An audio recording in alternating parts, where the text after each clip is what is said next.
The first time I stepped into the virtual reality archives, I felt as if I were crossing an invisible border between the physical present and a forgotten digital past. The headset settled gently on my face, and within seconds, my familiar room dissolved into a vast library made of light, data, and memory. Endless corridors stretched before me, each lined with glowing doors labeled not with numbers, but with words, accents, and eras of English language history. This was not a game. It was an archive, an ambitious project created decades ago to preserve human knowledge, conversations, and stories in immersive virtual form. Yet, as technology evolved, the archives were abandoned, buried beneath newer platforms and faster experiences. Few people remembered them, fewer still dared to explore them. But I was curious, and curiosity has always been the beginning of every meaningful journey. As I walked through the first corridor, voices surrounded me. They were not random sounds, but carefully reconstructed conversations from different times and cultures. I heard the polite, measured English of Victorian scholars debating philosophy. A few steps later, the energetic slang of early internet forums buzzed with excitement and rebellion. Each space allowed me not just to listen, but to participate. When I spoke, the system responded, correcting my grammar, adjusting my pronunciation, and gently guiding me toward more natural expressions. I soon realized that learning English here was different from textbooks or apps. In this virtual world, language was alive. Words carried emotions, intentions, and histories. When I made a mistake, the environment adapted, offering subtle hints instead of blunt corrections. It felt less like studying and more like rediscovering something I had always known but somehow forgotten. One room in particular captured my attention. It recreated a digital cafe from the early 21st century. Avatars sat around wooden tables, discussing dreams, fears, and the rapid changes brought by technology. I joined a conversation, hesitant at first, but soon my confidence grew. The more I spoke, the more fluent I became. English stopped being a foreign language and started feeling like a bridge, connecting ideas, cultures, and minds. As I removed the headset hours later, I understood one important truth. The virtual reality archives were not just storing English, they were preserving human experience itself. And my digital odyssey had only just begun. When I returned to the virtual reality archives the next day, I entered with purpose. I was no longer a visitor, I was an explorer. This time, the system guided me deeper, beyond casual conversations and into personal narratives, life stories recorded by ordinary people across different continents.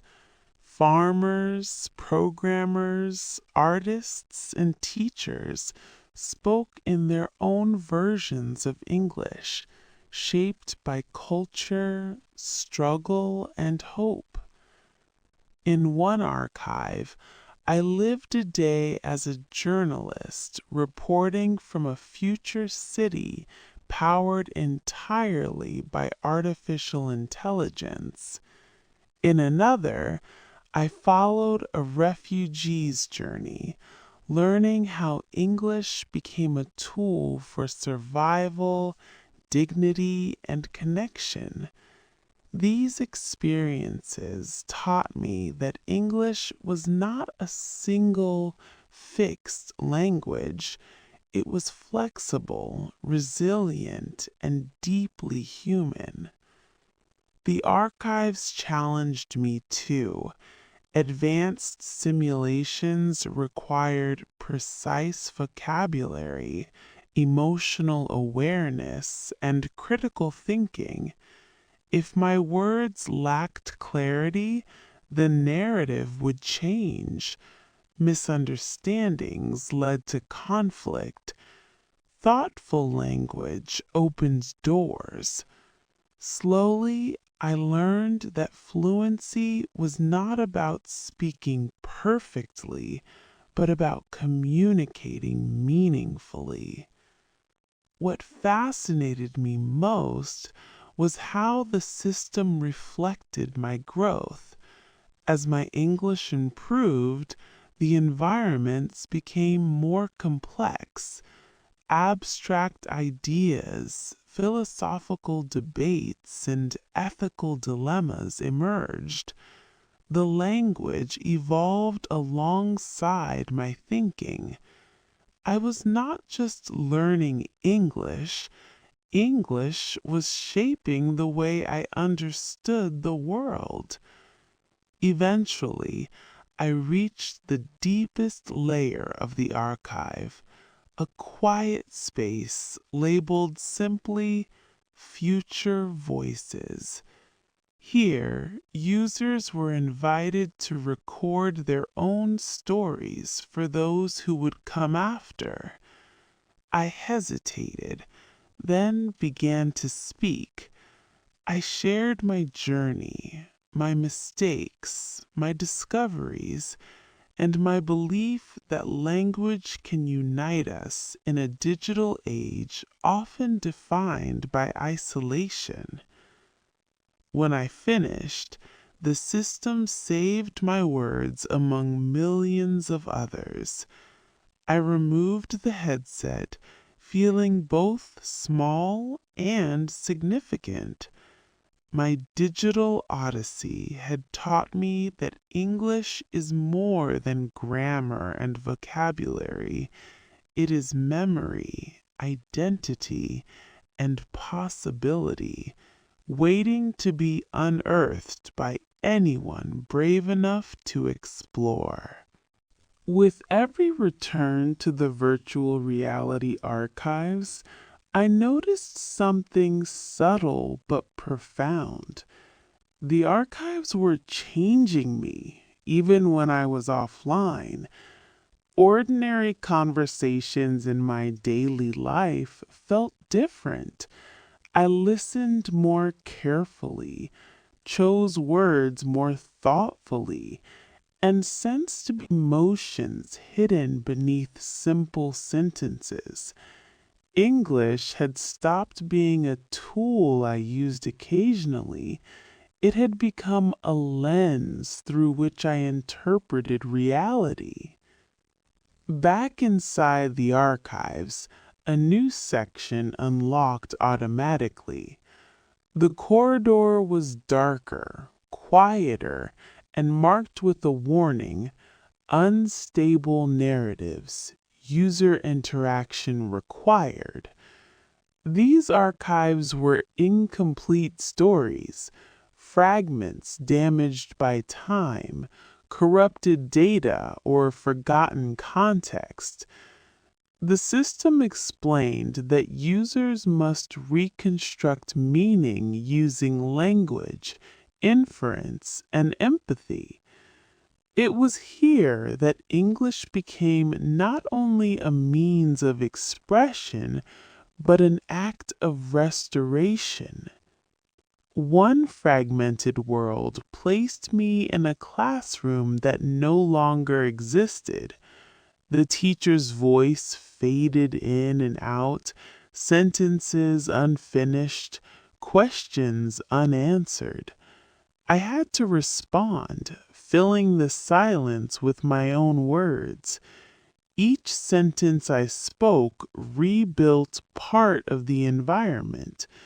Clear explanations restored desks and windows. Encouraging words brought students back into their seats. Through language, absence turned into presence. Another archive dropped me into a digital courtroom where records of a historical trial were missing. Every argument depended on precise vocabulary, logical structure, and persuasive tone.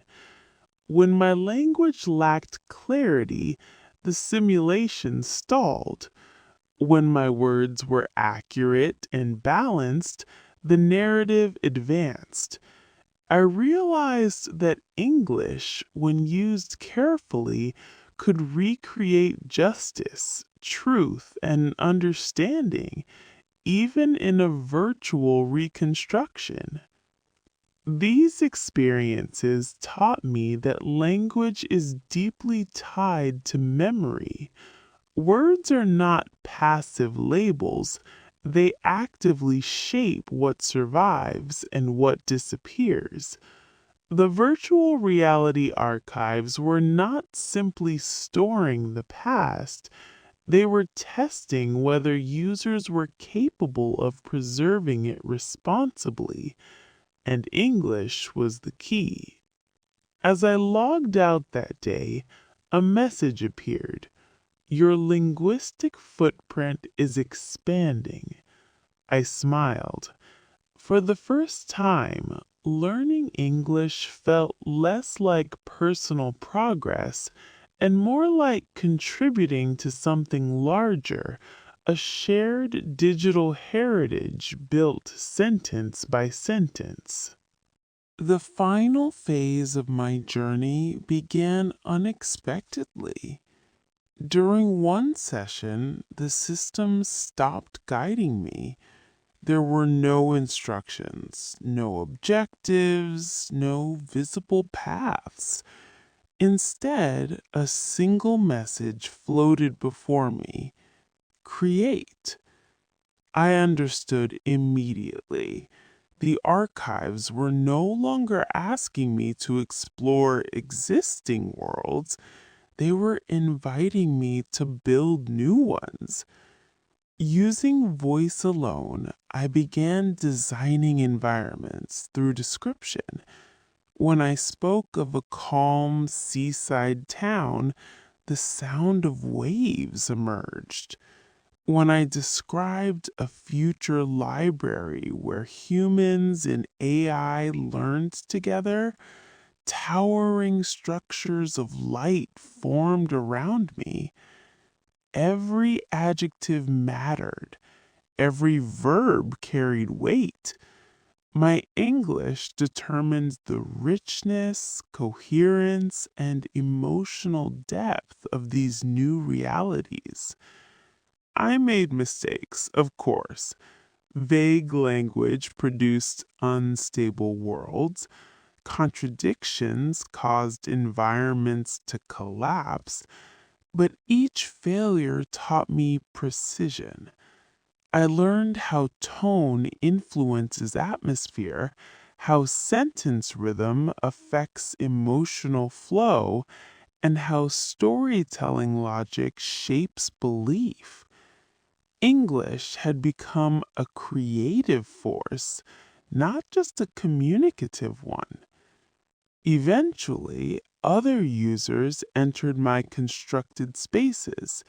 They interacted, asked questions, and added their own interpretations. Language created connection. Differences in accent, style, and expression enriched the experience rather than weakening it. The archives had evolved into a living ecosystem, constantly reshaped by human voices from around the world. When I finally removed the headset for the last time, I didn't feel like I was leaving anything behind. The virtual reality archives were no longer confined to a digital system. They lived in every conversation I had, every story I told, and every idea I shared. My digital odyssey had revealed a simple but powerful truth. Learning English is not about reaching an end point, it is about continuous discovery.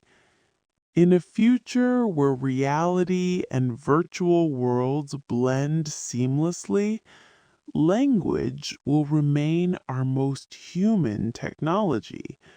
And somewhere within endless streams of data, voices like mine, and perhaps yours, will continue to shape meaning, memory, and possibility.